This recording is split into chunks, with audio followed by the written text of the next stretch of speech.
नमस्कार. तर काही जणांचं असं म्हणणं असतं की आमची चपाती जी आहे ना फुगतच नाही. तर चला यासाठी मी तुम्हाला एक ट्रिक दाखवणार आहे. अशा पद्धतीने जर तुम्ही तुमची चपाती केली ना तर 100% चपाती फुगेल. तर त्यासाठी आपल्याला कणिक घ्यायचं आहे मीडियम आकारचा. याच्यावरती आपल्याला तेल लावून घ्यायचं आहे. तेल जे आहे ना पूर्णपणे पसरवून घ्यायचं आहे. नंतर यावरती थोडंसं पीठ टाकून घ्यायचं आहे. पीठ टाकून झाल्यानंतर ही चपाती जी आहे ना त्याला आपण फोल्ड करून घेणार आहोत त्रिकोणी आकारामध्ये. चपाती चांगल्या प्रकारे फुगले ना तरच आपली चपाती जी आहे ना खूप वेळेपर्यंत जे आहे मऊ असतात.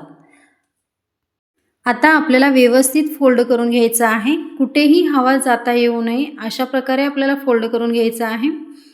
आणि चपाती लाटताना एक गोष्ट नेहमी लक्षात ठेवा. ज्यावेळी आपण चपाती लाटत असतो ना त्यावेळी त्याचे जे कडा असतात ना साईडचे त्याच्यावरती आपल्याला जास्त जोर द्यायचा आहे. आपण काय करत असतो चपाती मध्यभागी जी आहे ना तिथे पातळ लाटत असतो म्हणजे त्याच्यावरती जोर देत असतो. साईडचे जे कडा असतात ना ते जाडसर करून घेत असतो. याच्याने आपली चपाती कधीच फुगत नसते. तर आपली चपाती व्यवस्थित फुगण्यासाठी आपल्याला चपातीचे जे साईडची कडा असतात ना त्याच्यावरती आपल्याला थोडंसं जास्ती लाटून घ्यायचं आहे. मध्यभागी जे आहे ना तिथे आपल्याला जास्त जोर द्यायचं नाही. मध्यभागी थोडंसं जाडसरच ठेवायचं आहे तरच आपली चपाती जी आहे ना ते व्यवस्थित फुगेल.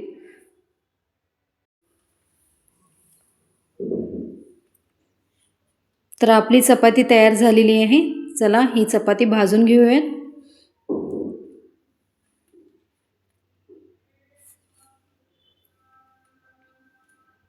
थोडंसं वरती तेल लावून घ्यायचं आहे. तर बघू शकता तुम्ही चपाती व्यवस्थित फुगलेली आहे.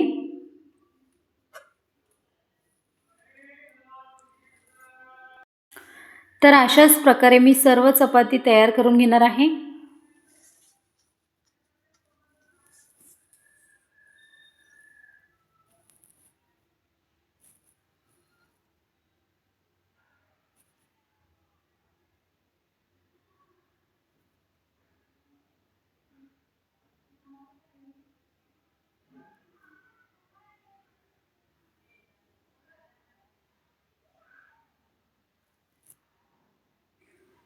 भेटूयात नेक्स्ट व्हिडिओमध्ये. बाय.